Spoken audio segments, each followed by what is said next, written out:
आप सभी भक्तों को दास का प्यार भरा राधे राधे। आप सभी भक्तों को गंगौर के इस पावन व्रत की बहुत-बहुत शुभकामनाएँ। यह पावन व्रत चैत्र माह की शुक्ल पक्ष की तृतीया तिथि को मनाया जाता है। ज़्यादातर यह राजस्थान की साइड ये बहुत व्रत प्रचलित है और कुछ अन्य राज्यों में भी ये बहुत ज़्यादा प्रचलित है। यह व्रत माताएँ अपने पति की लंबी आयु के लिए रखती हैं और कुँवारी कन्या अपने मनचाहा वर पाने के लिए इस व्रत को करती है। इस गंगौर व्रत की बहुत महिमा है। तो इसकी कथा कुछ इस प्रकार है कि एक बार भगवान भोलेनाथ माँ पार्वती के साथ और संग में नारद जी के साथ पृथ्वी भ्रमण पे निकले। वहाँ पृथ्वी भ्रमण पे निकलते-निकलते एक गाँव पड़ा। जब वहाँ एक गाँव आया तो वहाँ पर ये बात फैल गई कि माँ पार्वती और भगवान भोलेनाथ इस गाँव में पधारे हैं। तो वहाँ की जो निर्धन महिला थी, उन लोगों ने माँ को विराजने के लिए कहा, प्रभु को विराजने के लिए कहा और उनकी वहाँ निर्धन महिलाओं ने माँ की और भोलेनाथ की पूरी निष्ठा से पूजा अर्चना वंदना उनकी की। उनकी यह निष्ठा देखकर, यह करुणा देखकर भोलेनाथ बहुत ही ज़्यादा प्रसन्न हुए और माँ भी बहुत प्रसन्न हुई। तो माँ ने अपने हाथों से जल निकालकर उनके ऊपर छिड़काव कर दिया और कहा कि जाओ, तुम्हारा सुहाग एकदम अटल रहेगा, तुम्हारी सुहाग की रक्षा हमेशा होती रहेगी। तो कुछ ही देर बाद वहाँ पर कुछ अमीर घरानों की महिला भी आई, 16 श्रृंगार करके 56 भोग लेकर, और वहाँ पर भोलेनाथ और माँ का पूजा अर्चना वंदना उन लोगों ने बड़ी निष्ठा से किया। अब भोलेनाथ कहते हैं कि माँ देवी, आपने तो सारा सुहाग रस उन निर्धन महिला को दे दिया, अब इनको आप क्या दीजिएगा? तो माता ने अपने उंगली को चीरा, रक्त, काजल और सिंदूर को साक्षी मानकर उनके ऊपर छिड़काव किया और कहा कि तुम्हारा सुहाग अटल रहे। यह सब देखकर भगवान भोलेनाथ बहुत ही ज़्यादा प्रसन्न हुए, बहुत ही ज़्यादा प्रसन्न हुए। उसके बाद माँ ने आज्ञा ली भोलेनाथ से, क्या मुझे स्नान करने के लिए जाना है? तो माँ गंगा तट पर स्नान करने के लिए चली गई और भोलेनाथ कैलाश की तरफ लौट गए।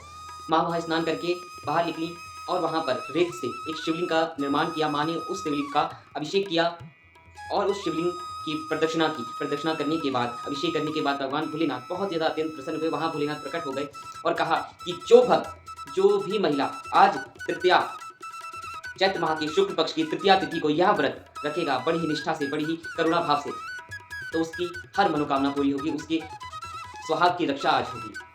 इतना सब कहकर भोलेनाथ अंतर्ध्यान हो गए और वहाँ पर माता पूजा अर्चना करने लगी। तो उसके बाद जब माता वापस कैलाश लौटी तो भोलेनाथ ने कहा कि देवी, आपको इतना विलम्ब कैसे हो गया? तो माता ने झूठ बोल दिया कि मैं अपने भाई के घर रुक गई थी, वहाँ भाई के घर। तो वहाँ पर भोलेनाथ ने कहा कि चलिए अब मुझे भी जाना है। तो माँ कहती हैं कि वहाँ पर भाई के घर रुकी थी मैं। तो भोलेनाथ ने कहा कि हमें भी ले चलिए। नारद जी ने कहा कि हमें भी ले चलिए। तो माँ और भोलेनाथ और नारद जी भाई चल के घर जाने के लिए प्रस्थान कर चुके। अब वहाँ पे तो कोई घर था नहीं, माँ ने तो झूठ बोल दिया था। तो माँ मन ही मन भोलेनाथ से कहती है कि भोलेनाथ मेरी बात रख लेना, मेरी लाज रखना प्रभु। तो भगवान भोलेनाथ मुस्कुराते हैं और वहाँ जैसे ही माँ पार्वती और भोलेनाथ और नारद जी वहाँ जैसे ही गंगा तट के पास पहुँचते तो वहाँ पर एक विशाल महल खड़ा था और वहाँ पर पार्वती जी के भाई और सहचर वहीं पे बैठे हुए थे। तो वहाँ पर उन्होंने भेंट की, उन्होंने चावल से खीर बनाई, इत्यादि पकवान बनाए, भोलेनाथ को और माँ पार्वती को, नारद जी को भोग लगाया और सब करा। उसके बाद माँ पार्वती ने कहा कि स्वामी अब यहाँ से चलते हैं। तो भोलेनाथ को वहाँ बहुत आनंद आ रहा था। तो भोलेनाथ बोले कि मैं नहीं जाऊँगा, मैं यहीं पे रहूँगा। माता ने कहा कि मैं जा रही हूँ। तो उसके बाद फिर कुछ समय बाद भोलेनाथ भी वहाँ से चले गए और जैसे ही वहाँ से गए तो नारद जी भी साथ-साथ चले गए। तो वहाँ प्रस्थान करने के बाद जब माँ और भोलेनाथ कैलाश पहुँचे तो वहाँ देखा तो भोलेनाथ की एक माला वहीं छूट गई थी। तो नारद जी से कहा कि आप जाइए और मेरी माला वहाँ लेके आइए। जैसे ही नारद जी वहाँ गंगा तट के पास पहुँचते तो वहाँ क्या देखते हैं कि यहाँ पे तो कोई महल नहीं है, कोई भाई, कोई सहचर नहीं है यहाँ पे। वहाँ एक माला एक पेड़ के पास टंगी हुई है, पेड़ के ऊपर टंगी हुई है। तो ये सब देखकर नारद जी बड़ा आश्चर्यचकित हो जाते हैं और जाते हैं भगवान भोलेनाथ के पास, माँ पार्वती के पास, और कहते हैं कि प्रभु वहाँ पे तो कोई महल और कोई ना माँ पार्वती कोई भाई सहचर वहाँ पे कोई नहीं है, ये क्या है प्रभु? तो भगवान भोलेनाथ कहते हैं कि ये सब पार्वती माँ की महिमा, उनकी लीला है। तो माँ पार्वती कहते हैं कि नहीं नहीं, ये तो प्रभु की लीला है, ये प्रभु की करुणा है, ये प्रभु की महिमा है। तब नारद जी कहते हैं कि प्रभु माँ, यह आप दोनों की लीला है, यह आप दोनों की करुणा है, ये आप दोनों की महिमा अपरंपार है। तो आज ही के दिन ऐसी ही जो महिला अपने पतियों के लिए ये व्रत रखती हैं तो उनके अंदर प्रेम हमेशा बरसता रहता है। जैसे माँ पार्वती और भगवान भोलेनाथ के लिए ये प्रेम बरसता रहता है। और आज भी कुछ महिलाएं ये व्रत करती हैं अपने पति को छुपा कर, जो हमारे पतियों को पता ना चले, बिना पता चले, मतलब ऐसे करती हैं कि इस हाथ से करे तो इस हाथ को भी पता ना चले, तो ऐसा करती हैं।